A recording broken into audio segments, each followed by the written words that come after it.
سے کھڑے ہو؟ خان کو چھوڑو گے تو نہیں؟ خان کو باہر نکالیں گے، انشاءاللہ نکالیں گے، واپس اس پارلیمان میں بٹھائیں گے اور اسد قیصر کو سپیکر بھی بنائیں گے انشاءاللہ۔ برادری افغانستان کے اوپر بم گرا ہے تو پھر چاہے اقتدار بھی جائے پھر ایبسولوٹلی ناٹ ہوگا۔ عمران خان صاحب سے میں نے ایک بہت بڑے عالم کی موجودگی میں یہ بات کی اور آج لیڈرشپ بھی موجود ہے، آپ کے بھی نالج میں یہ بات آ جائے۔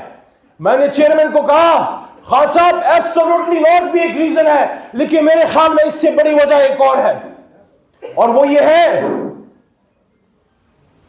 75 سال سے اس ملک میں ایک نظام نہیں چلنے دیا جاتا، وہ ہے انصاف کا، وہ ہے قرآن کا۔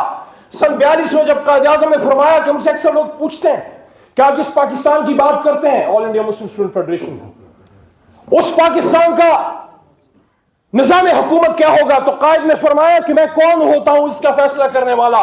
اس کا فیصلہ تو 1400 سال پہلے قرآن میں ہو چکا۔ قرآن ہماری رہنمائی کے لیے تا قیامت موجود رہے گا۔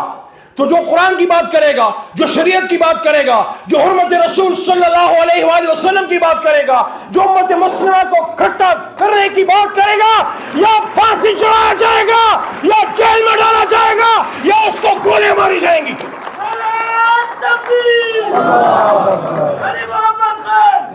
تو میرے دوستو بات طویل ہو رہی ہے، میں اس کو مختصر کرتا ہوں۔ خان کو میں نے کہا کہ خان صاحب جس نظریے سے اس ملک کو روکا گیا ہے، آپ نے دشمن کی کچھار میں گھس کے امریکہ میں جا کے جب حرمت کی جنگ لڑی، اور جب آپ نے دوسری عالمی کانفرنس جو ہم نے کی تھی اس میں آپ کو یاد ہوگا خان نے ایک بات کی تھی تمام عالم اسلام کے لیڈر سے کہ آؤ ہم ایک مسلم بلاک بنائے جو مسلمانوں کے حقوق کا تحفظ کرے، جو فلسطین میں اسرائیل کے خلاف یا کشمیر کے حقوق کا یا اقوام عالم میں مظلوم مسلمان کا حق اس کا پوچھے۔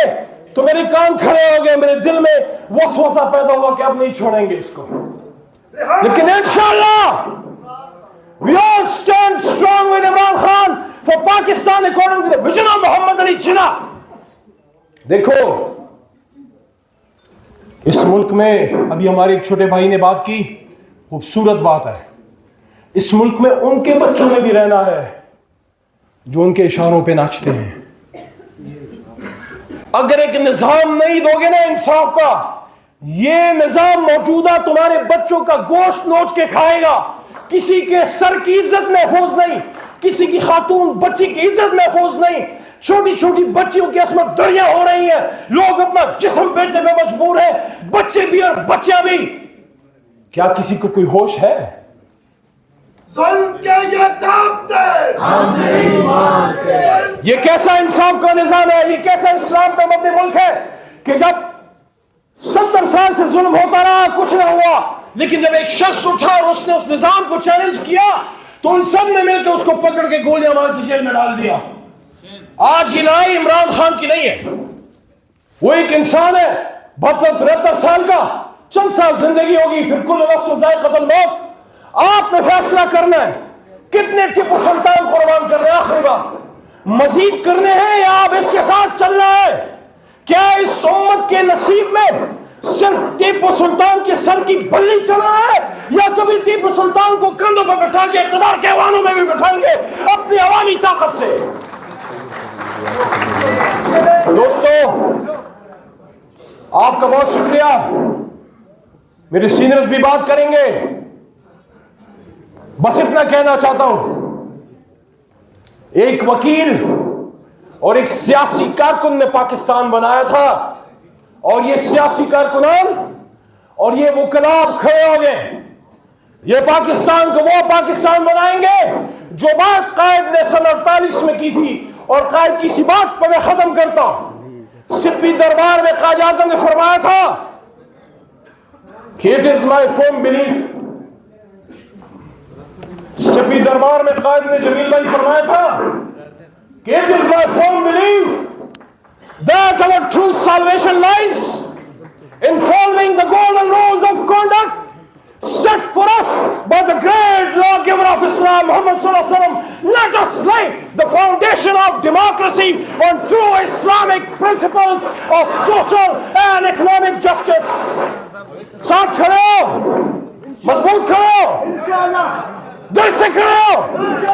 خان کو چھوڑو گے تو نہیں؟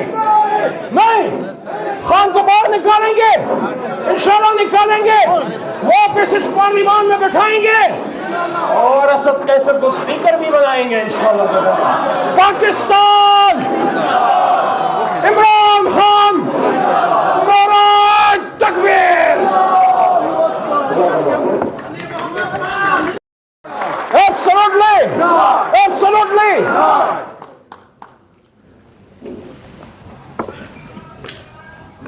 میرے دوستو،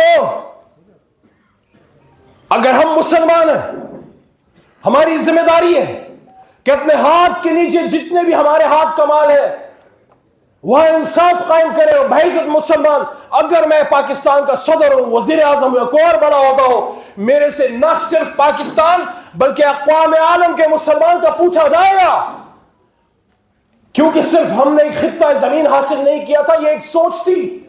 جب ہم کہتے ہیں کہ پاکستان کا مطلب کیا؟ لا الہ الا اللہ، تو پھر آپ کے دل میں درد اٹھنا چاہیے جب فلسطین میں لوگوں کے سروں کے اوپر ٹینک گزرتے ہیں۔ مجھے ایسے لگا کہ یہ ملک کے لیے روڈ اور برج بنانا ضروری ہے، I was a civil engineer، لیکن جو ظلم ہے، جو کرپشن ہے، جب تک اس کا راستہ نہیں روکا جاتا یہ ملک ٹھیک نہیں ہو سکتا۔ دوستو، میں اللہ کا احسان مانتا ہوں کہ 27 یا 28 سال کی عمر میں یہ خیال میرے ذہن میں آیا اور پھر یہ سوچا کہ دو راستے ہیں، یا تو طاقت کے زور سے بزور شمشیر آپ نے ٹھیک کرنا ہے، یا پھر قلم اٹھا کے قائد اعظم کی طرح حق کی راہ میں نکلنا ہے۔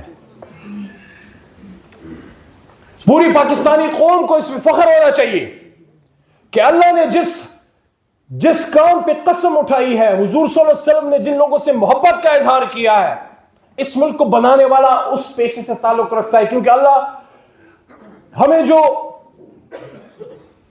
اللہ کی ان کی ایک سنت ہمارے پاس پہنچی، وہ کیا ہے کہ القاسم حبیب اللہ، محنتی اللہ کا دوست ہے۔ پھر صداقت کا، عدالت کا، شجاعت کا لیا جائے گا کام تجھ سے، دنیا کی امامت کا۔